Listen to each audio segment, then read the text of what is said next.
kita cuman tinggal mengambil bedak secukupnya, menggunakan spons yang biasanya juga udah ada di dalam kemasan. Terus kita tinggal tap-tap. Jadi kalau saranku sih mendingan di tap-tap ya. Jadi ketika kita mau touch up tuh nggak merusak makeup yang udah keseluruhan makeup gitu betul ya. Jadi kalau misalnya kawan-kawan mau touch up, tinggal tap-tap aja secara lembut sampai merata. Nah itu muka langsung flawless dan glowing.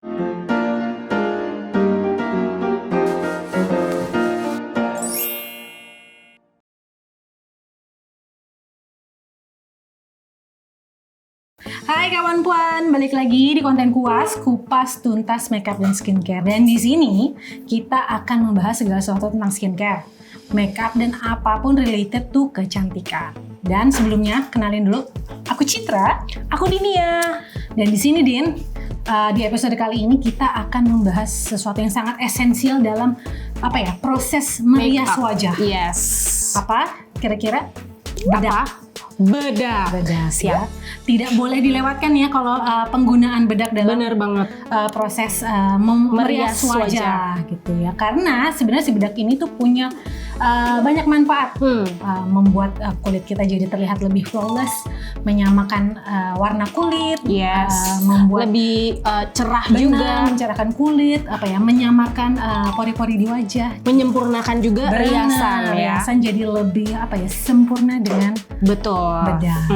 Nah, tapi Din, kadang tuh walaupun bedak bisa membuat kulit wajah flawless, kadang kita juga bingung ya. Benar. Gimana cara milih bedak yang sesuai dengan jenis kulit dan kebutuhan kita juga. Benar. Ya Kak. Karena sebenarnya banyak banget di luaran sana jenis bedak yang beredar di pasaran. Benar. Karena kita bingung sebenarnya tepat nggak sih pemilihan bedak. Iya, aku sendiri juga bingung Kak. Iya kan? Iya, nah benar. Makanya kali ini kita akan membahas segala macam jenis bedak supaya kawan-kawan nggak salah pilih lagi. Benar. Nah, pertama ini kita mau bahas tentang compact powder. Jadi compact powder ini adalah salah satu jenis bedak yang paling praktis. Ya, that's why namanya compact powder ya, betul.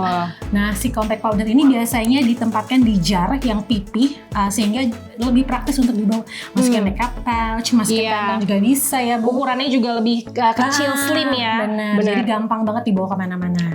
Nah, jadi si compact powder ini fungsinya tuh kalau misalnya kita punya minyak berlebih di wajah tuh bisa diatasi sama si ini. Oh, jadi misalnya kalau kita lagi aktivitas di luar, nah compact powder nih buat touch up ya, gitu, jadi, untuk ngilangin minyak. Jadi mukanya nggak glowy karena berminyak. Betul. Jadi bisa digunakan untuk itu. Nah, karena tadi fungsinya untuk mengatasi minyak dan keringat di wajah, jadi si compact powder ini tuh paling cocok untuk kawan-kawan yang punya kulit normal to oily skin atau kombinasi juga bisa gitu ya. Karena ya tadi dia kan biasanya kita kalau udah di tengah-tengah hari gitu ya, udah siang-siang tuh udah mulai lagi produksi minyaknya ya. Lagi sebumnya makin terutama di area sini ya. T-zone gitu kan ya, hidung kadang di lipatan hidung juga bisa dipakai kan. Apalagi kawan-kawan yang naik transportasi umum, naik ojek online. Ya kan, begitu turun sampai tempat tujuan udah minyak semua, benar. Jadi bisa menggunakan si compact powder ini. Selain itu juga si compact powder ini punya coverage yang tinggi sehingga ya tertutupilah si masalah-masalah perminyakan ini. Betul. Jadi lebih flawless ya. Hasilnya pun jadi lebih flawless. Banyak dan sedikitnya disesuaikan aja dengan kebutuhan. Tinggal dipulas ke wajah, ke seluruh wajah sampai hasilnya merata dan halus. Nah, yang kedua adalah press powder. Nah, press powder ini juga punya bentuk yang mirip-mirip nih Kak sama compact powder. Hanya saja bedaknya itu biasanya kalau press powder itu dia semi padat. Nggak jauh beda sama compact powder. Kalau press powder ini juga punya fungsi yang sama untuk meratakan warna kulit, terus juga mengurangi tampilan pori-pori yang membuat kulit tuh ketika kita selesai mengaplikasikan press powder itu tuh muka kita tuh jadi terlihat lebih halus. Jadi menurutku fungsinya nggak jauh berbeda. 11-12 ya sama compact powder ya. Si compact powder. Jadi ini juga bisa nih buat kawan-kawan yang punya aktivitas buat dibawa-bawa. Nah, ini juga cukup praktis ya. Praktis ya. Betul. Untuk pengaplikasiannya Kak, ini juga tuh sama seperti compact powder dan sama seperti sebelumnya. Jadi kita cuman tinggal mengambil bedak secukupnya, menggunakan spons yang biasanya juga udah ada di dalam kemasan. Terus kita tinggal tap-tap. Jadi kalau saranku sih mendingan di tap-tap ya. Jadi ketika kita mau touch up tuh nggak merusak makeup yang udah keseluruhan makeup gitu ya. Jadi kalau misalnya kawan-kawan mau touch up, tinggal tap-tap aja secara lembut sampai merata. Nah itu muka langsung flawless dan glowing. Dan mungkin bisa juga digunakan di area-area yang kiranya memproduksi minyak berlebih, misalkan kayak T-zone, atau misalkan kalau kawan-kawan yang punya minyaknya tuh lebih di area hidung juga bisa diaplikasikan di area itu aja, nggak perlu semuanya gitu kan. Benar-benar. Jadi yang penting merata ya Kak, jangan sampai nanti terlalu berlebihan. Banyak di sisi yang lain gitu ya. Nah kemudian setelah tadi compact powder, ada press powder juga, kita mau bahas yang salah satu yang juga wajib dipunya lah sama para makeup basic ya ibaratnya ya. Ini adalah loose powder atau bedak tabur lah bahasa Indonesianya gitu. Biasanya kalau si loose powder ini karena loose, dia tabur, maka hasilnya tuh sangat ringan ketika diaplikasikan.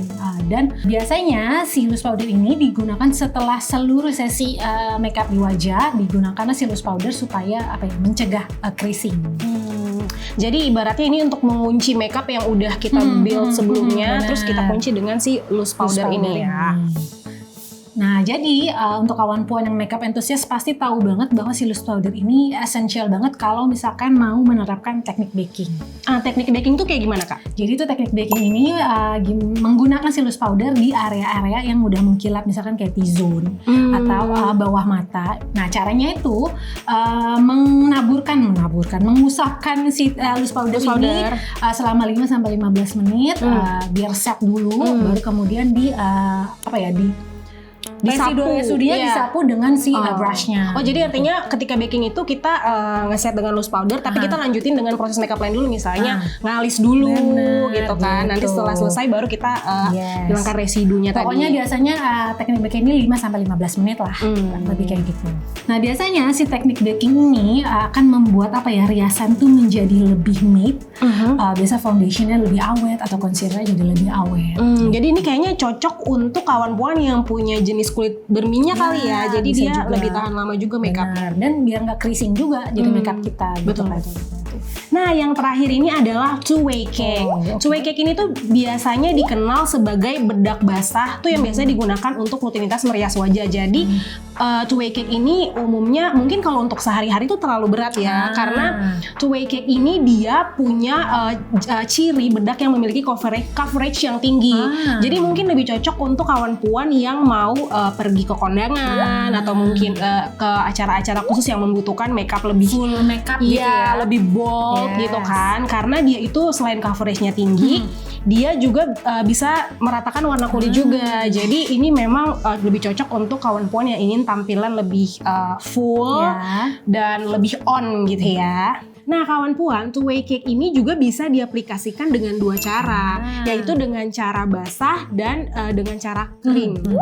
Nah tapi gimana tuh Din caranya kalau two-way cake itu? Jadi, untuk pengaplikasiannya kan kawan puan tentu membutuhkan spons bedaknya ya. Biasanya udah ada nih ya di setiap produknya ya. Betul, biasanya udah ada, tapi misalnya kawan puan pengen pakai beauty blender itu juga bisa juga. Ya kan, jadi dia lebih merata gitu. Nah, gimana caranya pengaplikasian dengan basah dan kering, yaitu dengan tekniknya tuh ada di sponsnya Kak. Jadi kalau misalnya kawan puan pengen makeup yang coverage-nya lebih tinggi, spons yang akan dipakai itu dibasahin dulu sedikit ya. Jadi baru di tap-tap ke bedaknya, kemudian diaplikasikan ke wajah. Nah, dengan cara itu makeupnya tuh bakalan jadi lebih bold dan coveragenya lebih tinggi gitu. Jadi lebih menutupi ini ya, bekas jerawat, hiperpigmentasi, bisa nih ya pengaplikasian dengan si spons basah itu. Iya, nah tapi juga bisa diaplikasikannya dalam keadaan kering, artinya sponsnya dalam keadaan kering. Jadi kawan-kawan tinggal tap-tap aja di bedaknya, kemudian tap juga di area wajah yang ingin kamu aplikasikan. Biasanya di area bawah mata ya? Area bawah mata.